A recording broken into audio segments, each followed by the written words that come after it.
안녕하십니까. 브레인박사 김철익입니다. 부모님들이 아이들을 학습을 지도하거나 어떤 일을 지시할 때 인식하고 행동하기까지 어려움을 느껴보셨습니까? 이것이 무슨 말이냐 하면 학습을 지도할 때 아이들이 딴 생각이나 멍해져서 같은 말을 되풀이하게 되고 인지시켰던 학습이 조금 시간이 지나고 다시 물어보면 모르고 앞서 가르쳐줬던 똑같은 문제를 반복적으로 틀리거나 심부름을 시켰는데 사오라는 것을 까먹고 빠뜨리는 경우입니다.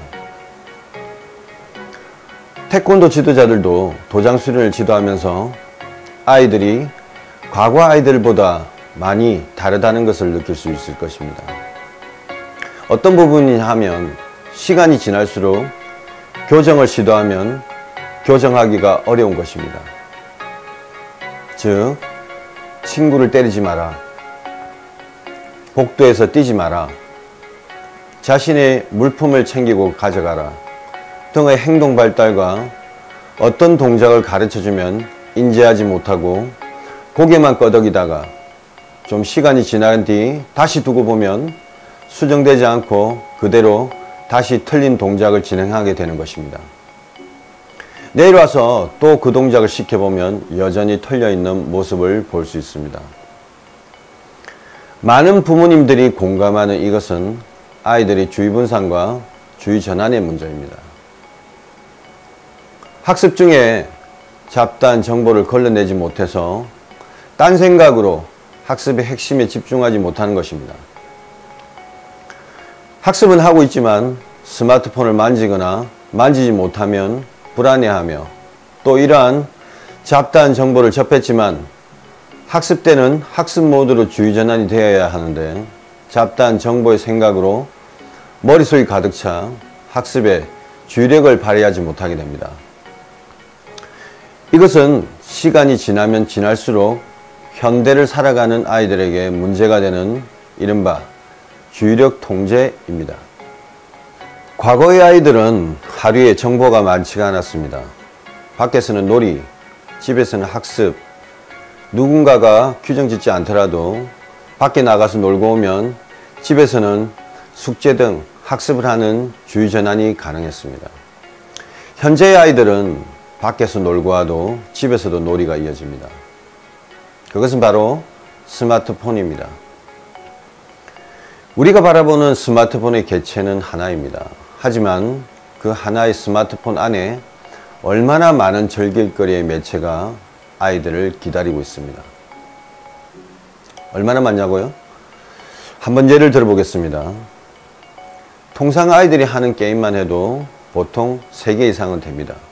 그리고 채팅에서는 기본이고 유튜브, 페이스북 등 다양한 매체에 아이들의 의식이 빼앗기게 됩니다. 가령 도장에 오면 멍한 학생들이 있는데 이들의 머릿속에는 내가 도장 수업을 받는 이 순간에도 친구들의 메시지가 오겠지. 오늘은 게임 레벨을 올려야 돼. 내가 좋아하는 유튜브가 새로운 소식을 올렸을 거야. 등의 아이들의 머릿속은 이런 생각으로 가득 차 있는데 지도에 대한 수정이 어려울 수밖에 없습니다.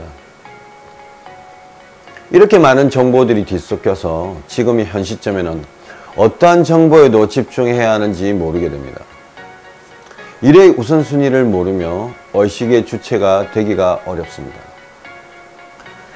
하루 동안에 본인 스스로가 의식을 갖고 행동하는 것이 많으면 눈빛이 총명할 수 있는데 현대를 사는 아이들은 본인 스스로의 의사에 의한 행동보다 부모님, 학원 선생님의 피드백에 의한 의사나 움직임이 더 많습니다. 과거의 아이들이 공부를 할 때 모르는 문제가 생기면 그것을 알려고 도서관에 가거나 관련 서적을 찾아봐야 문제를 해결할 수 있었습니다. 즉, 본인의 의사에 의해 궁금증을 해결한 것입니다. 이러한 사람들은 미래에 적극적, 독립적, 자주적으로 자신의 안과 문제를 해결할 수 있는 사람으로 성장하게 됩니다. 현재의 아이들은 수업 시간에 집중을 하지 않더라도 학원에서 혹은 가정에서 알 수 있도록 집중적으로 케어합니다. 그러니 자신이 궁금증에 대한 호기심을 가지지 않더라도 주변에서 도와주기 때문에 굳이 자신이 해결할 필요가 없어집니다. 이렇게 교육을 받은 아이들은 쉽게 눈빛을 잃어버립니다. 이런 말 아마 들어보셨을 겁니다. 이제 중학생이 되었으니 네가 알아서 스스로 해봐라 라는 말입니다. 하지만 여지껏 스스로 해보지 못하고 부모님이나 학원 선생님에게 케어를 받는 아이들이 어느 날 갑자기 청소년이 되었다고 스스로 하는 일이 가능할까요? 자신의 일을 스스로 알아서 해본 적을 습관화하거나 훈련이 되어 있어야 가능한 일입니다. 위에 언급한 내용뿐만 아니더라도 아이들의 뇌 속은 뒤죽박죽입니다. 어디 이것뿐이겠습니까? 영어학원, 수학학원, 태권도 도장, 피아노학원, 미술학원 등 학원도 많고 각 학원에서 가져야 될 준비물 또한 많습니다. 인간은 기본적으로 멀티태스킹이 안 되는 동물입니다. 아이들이 또렷해지기 위해서는 수용할 수 없는 정보의 양을 줄여야 합니다. 그러면 어떻게 해야 하는가? 라고 말씀하시면 첫 번째는 필요 없는 정보 삭제하기입니다. A4 용지에 자신이 현재 하고 있는 어퍼를 모두 적어봅니다. 유튜브 안에서의 교육 콘텐츠를 제외한 취미, 영상들과 페이스북, 게임, 채팅 등을 모두 적어서 그 중에 자신에게 필요 없고 시간 낭비가 되며 미래에 자신에게 오히려 피해를 줄 수 있는 것을 하나씩 펜으로 삭제해 나갑니다. 그러면 자신에게 유익한 어플은 몇 개 남지 않을 것입니다. 그렇게 자신에게 필요 없는 정보를 줄여 나가는 것입니다. 실제로 정보를 줄이면 아이들은 현재 주어진 정보에 좀 더 몰입하게 되며 집중을 하게 됩니다. 두 번째, 생존 본능 유지하기입니다. 억울로 만약에 이 시점에서 전쟁이라도 나면 어떻게 될까요? 자신의 몸을 보호하기 위해 한시도 긴장의 끈을 놓치지 않을 것입니다. 그러한 사람들의 눈빛을 보면 간절하고 눈빛이 반짝반짝할 것이라고 예측할 수 있습니다. 고도의 집중력 없이는 자신이 위험에 빠질 테니까요. 현재의 아이들은 너무 안정적이고 편안한 삶이 지속되므로 이러한 생존 본능이 결핍되어 있습니다. 집중을 쉽게 하는 아이들의 눈빛을 보면 일반 아이들과 다르다는 것을 지도자는 느낄 수 있을 것입니다. 그러한 아이들은 바로 독서를 깊이 있게 하는 아이, 운동을 잘하는 아이들을 바라볼 때 좀 더 뭔가 쉽게 집중할 것 같은 눈빛을 가지고 있습니다. 여기서 뜬금없지만 사자 이야기를 한번 해볼까 합니다. 사자들은 우두머리와 대결을 벌이면서 세대교체를 시도합니다. 강한 사자가 우두머리가 되는 것입니다. 그렇게 우두머리가 된 사자는 한동안 결투를 벌이지 않습니다. 그동안 젊은 사자들이 서로 결투를 벌이며 서열을 정하게 되고 결투에서 이긴 사자가 우두머리에게 도전하게 됩니다. 이때 우두머리는 이 젊은 사자와의 싸움에서 지게 되는데 매일 결투를 반복했던 젊은 사자는 도파민으로 인해 의지가 넘치고 한동안 안락하고 평온했던 우두머리는 그만 그동안의 생존 본능이 떨어져 지게 되는 것입니다. 이 이야기의 주된 내용은 평온한 생활이 지속되면 생존 본능이 떨어지고 필요할 시 발휘가 어렵다는 이야기입니다. 그러면 어떠한 방법이 있을까요? 아이들이 잃어버린 생존 본능을 일깨워 주기 위해서는 자주 무대에 서야 합니다.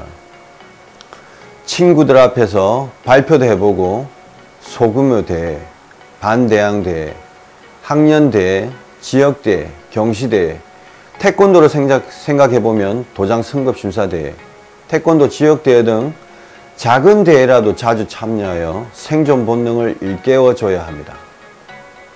세 번째, 의식을 줄 수 있는 수업입니다. 아이들은 언급했던 것과 같이 스마트폰과 같은 매체에 의식이 빼앗겨 있습니다. 그러므로 학습 시간이든 태권도 시간이든 자신이 의식을 갖고 활용할 수 있는, 의식을 줄 수 있는 수업이 필요합니다. 태권도 수업 시에 구령을 붙여주는 시간이 있는데 이때 아이들은 무의식 상황이 되는 경우가 많습니다. 한번 생각해 보면 발차기를 할 때 하나, 둘, 셋 이렇게 지도자 구령을 넣으면 발차기를 합니다.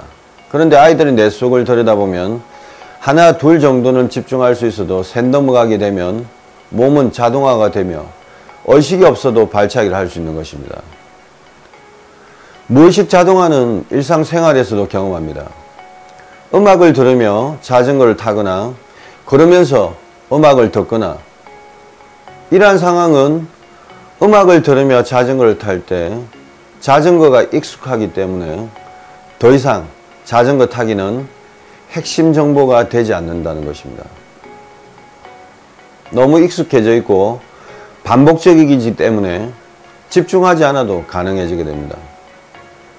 걸으면서 음악을 들을 때도 마찬가지입니다. 걷는 게 익숙하기 때문에 음악 감상을 해도 상관없을 정도로 걷는 것은 핵심 정보가 아니게 됩니다. 같은 동작을 반복하기 때문에 더 이상 반복 구령에 의한 발차기는 나에게 흥미가 없으므로 의식을 동반하지 않아도 발차기는 정확하진 않지만 진행이 될 수 있는 것입니다. 이렇게 아이들을 지도하게 되면 아이들은 무의식 자동화를 경험하게 되고 청각 주의력이 없어지게 됩니다. 더 이상의 정보는 자신이 집중하지 않아도 내가 무의식 반응을 하게 됩니다. 이 무의식 자동화는 도장 경영과도 밀접한 관계가 있습니다. 무의식의 수업 시간의 비율이 높으면 휴관자가 많을 것입니다.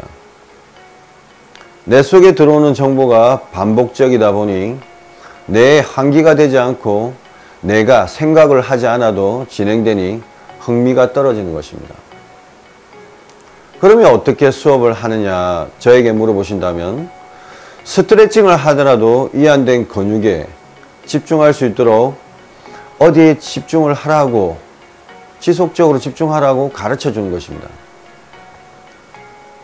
수련자가 근육을 잘 모르면 촉지를 해서 집중하도록 해야 합니다. 발차기를 하더라도 자, 여러분들이 마음속으로 3번을 차고 자세를 바꿀 때 기압을 넣어 보세요 라고 얘기하면 아이들은 기압을 넣고 품을 바꾸기 위해서 의식을 갖고 수업을 할 것입니다. 또 태권도는 생존 본능이나 의식을 주는 호신 기술입니다. 태권도의 겨루기는 의식을 가지지 않고는 진행되기 어려운 수업입니다.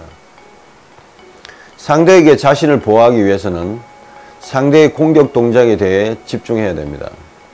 상대가 다가오면 거리를 유지하고 자신이 공격할 때를 경계해야 하며 상대의 예측하지 못하는 공격에 대비하고 공격을 한다면 학습된 동작을 빨리 진행해야 합니다. 다음 시간에는 무의식 자동화와 의식을 줄 수 있는 수업 방법에 대해 영상을 한번 만들어 업데이트 해 보도록 하겠습니다. 감사합니다.